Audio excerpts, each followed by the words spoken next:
Assalamualaikum warahmatullahi wabarakatuh.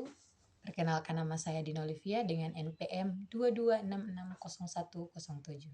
Saya mahasiswa dari Program Studi Teknik Pertambangan Fakultas Teknik dari Universitas Dayanu Iksanuddin.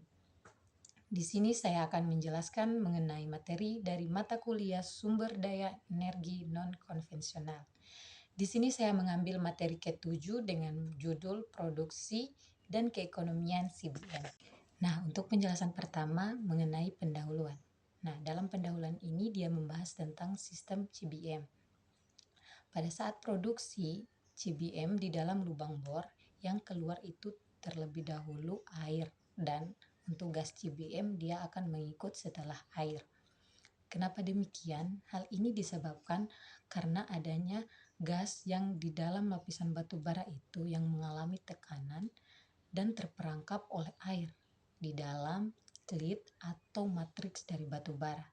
Jadinya untuk memproduksi CBM, maka yang harus diproduksi terlebih dahulu itu adalah air, dan inilah yang disebut dengan istilah deuterium.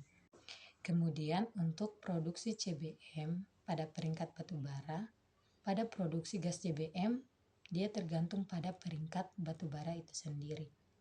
Untuk kandungannya, kandungan dari gas CBM ini yang besar dia berada pada peringkat subtuminus dan bituminus.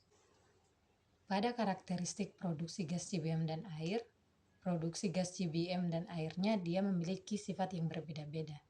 Untuk produksi gas CBM, dia pada awalnya kecil dan seiring dengan berjalannya waktu, dia akan semakin membesar dan kemudian dia menurun setelah dia mencapai puncak pada produksinya. Sedangkan untuk produksi air, dia awalnya besar dan akan menurun dan mengecil seiring dengan berjalannya waktu. Selanjutnya untuk produksi dan pembuangan air. Pada produksi dan pembuangan air ini, dia memiliki 4 tingkat kepentingan yang lebih besar pada proyek gas metana batubara daripada dalam operasi minyak atau gas konvensional.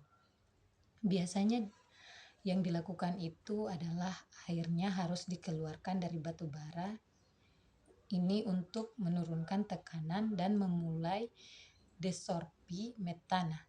Namun, di dekat operasi penambangan mungkin hanya ada sedikit air untuk diproduksi. Jadi, masalah pembuangan air ini dia berkurang seiring dengan waktu dan beban ekonomi terbesar dibebankan pada operator dalam beberapa tahun pertama. Kenapa dibebankan pada operator? Karena operator juga dapat mengantisipasi sejumlah besar air yang diproduksi pada awal proses, akan tetapi kemudian menurun ke tingkat yang lebih rendah. Dan untuk air yang terkait dengan proyek CBM ini, yakni dengan air yang terikat secara kimia, ada air yang terikat secara kelembapan curah. Dan untuk produksi air dan laju penurunannya, dia ada 4 teknik yang memungkinkan untuk membuang air dari dasar batu bara yang dihasilkan. Pertama, itu injeksi sumur. Kedua, pembuangan air ke aliran permukaan. Ketiga, aplikasi lahan. Dan yang terakhir adalah proses membran. Nah, kalau untuk keekonomian gas metana pada batu bara ini, keekonomiannya itu dia dipengaruhi oleh variabel lain seperti kedalaman, volume pembuangan air, ataupun akses ke pasar dan harga gas.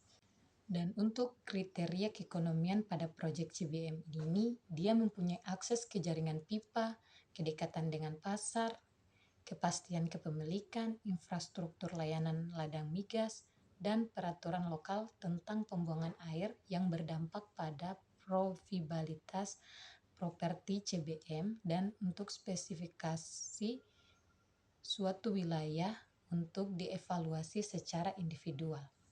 Dan untuk kandungan dari gas batu bara ini dia harus cukup membenarkan biaya pengembangan. Dan untuk permeabilitasnya dia minimal dari 0,1 sampai dengan 0,5 mdp. Kemudian untuk ukuran profitabilitas untuk analisis proyek CBM.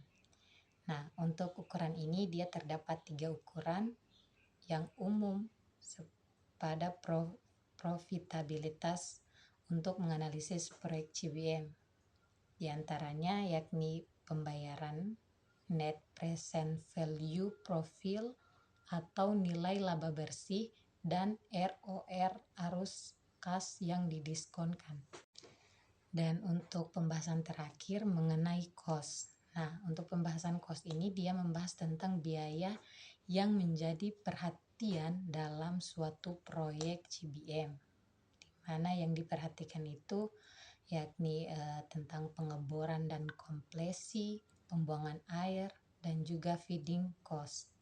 Nah, itulah penjelasan dari materi 7. Lebihnya saya mohon maaf. Saya akhiri dengan ucapan billahi taufiq wal hidayah. Wassalamualaikum warahmatullahi wabarakatuh.